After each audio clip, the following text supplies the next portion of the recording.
Hello and welcome. This is Sports Tonight. I'm Cecilia Omogbe. And on the show today, we'll be talking a lot about the World Championships.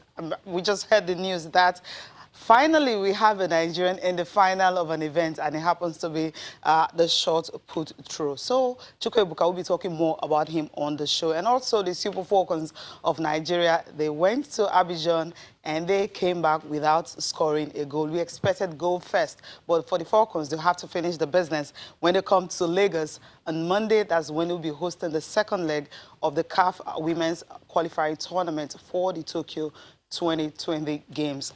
Also, we'll be talking about the Lagos Open. That's the tennis international tournament that will be starting on Monday. That's what it's going to be serving of. That's October 7th. We'll be talking more about that. But I will not be doing all the talking alone. You know, today is Thursday, and Sonny Young will be joining us from Washington, D.C. But in the studio right here, I have Damilola Onifade. Damilola, good morning. Good evening. It's good to have you. Good evening. It's good to be here, Cecilia. How you doing? I'm fine.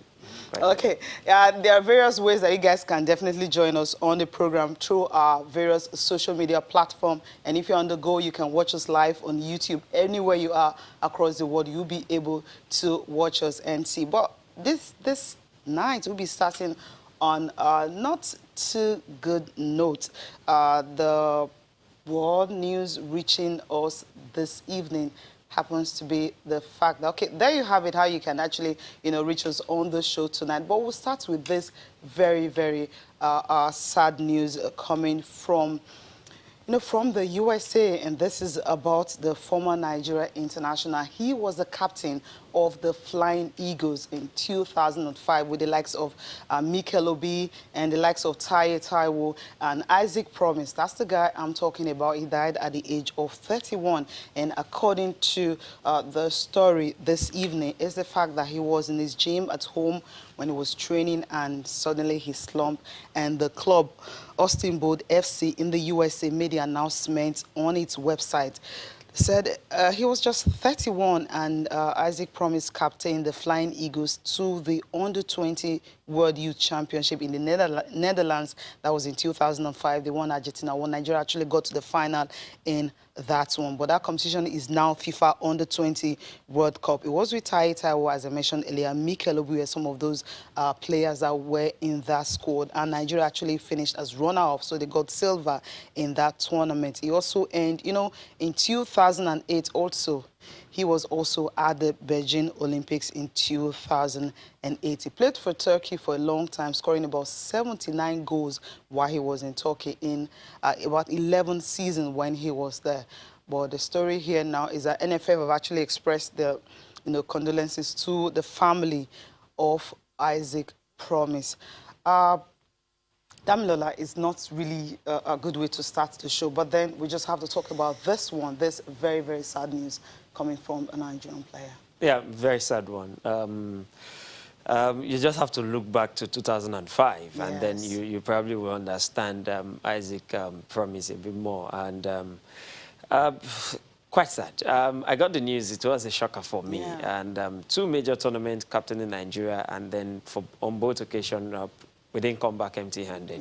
Yeah. With the silver, losing to a Lionel Messi-inspired team 2005, and then at the Olympics. And the circumstances surrounding the death itself is also some kind of concern, because you want to start asking yourself, what was his state of health before going into the gym? What was the last thing he did? But the most important thing right now is for us to just wish the family the fortitude to bear this loss, and just also may soul rest in peace. Yeah, that's prayers from here in the studio to the family. And the club made the announcement on their website saying they were heartbroken by the death of Isaac Promise. He died at the age of 31. He captained the Flying Eagles to the 2005, as I mentioned earlier, Under-20 World Championship, where Nigeria finished second as runner-up. Beijing also, he was also there, captain Nigeria. Okay, now let's move on and just leave that sad note and talk about other things making round in the world of sport. I mentioned earlier that today, is Thursday, and usually we have Sonny Young joining us live from Washington, D.C. We'll be talking so much about the USA. Of course, the World Championship, they are dominating this. I mean, what the Americans are doing simply shows that what Olympics, I mean, they definitely would be the team to beat. And as usual, they want to be coming up with lots and lots of athletes. What we've seen so far at the World Championship in Doha with the likes of Noah Lyles, of course, Christian Coleman, Justin Gatlin that is refusing to grow old, so to speak. And I don't know, the dominance of the Americans, it's something you look at and you ask yourself, how are they doing it year in, year out? But before we go to Sonny Young and talk more about this one, we have good news, coming from Nigeria, Team Nigeria in Doha. It's been gloom and so dull and boring talking about our performance so far. But this evening is the fact that we have one athlete finally in a final. I'm talking about Chukwuebuka Enekwechi. He qualified for the final of the men's shot put, throwing a distance of 20.94 meters on his second attempt. So he's in the final, which is going to be on Saturday. Yeah, brilliant one. Personally for him, brilliant one for him. But overall for Nigeria, it's not been a fantastic tournament. And again, you want to ask that, is this actually what we deserve? And many will tell you probably, because you have to ask, what have we really done to deserve more? I mean, you talk about the Americans. Whatever success they're having now is not an accident. It's something that came from intentional planning and then preparing for it. And the question is, I hope we are not just complaining, we are also thinking ahead. And I hope we will not come back and somebody will tell me that the next Olympics will do better, because that's not how you win medals. Yeah. You have to have a proper plan. Yeah, proper planning. And that's my fear. The World Championships will be over. The Olympics is the next major one. Are we still going to win medals? Do we have the structure? Do we have the plan?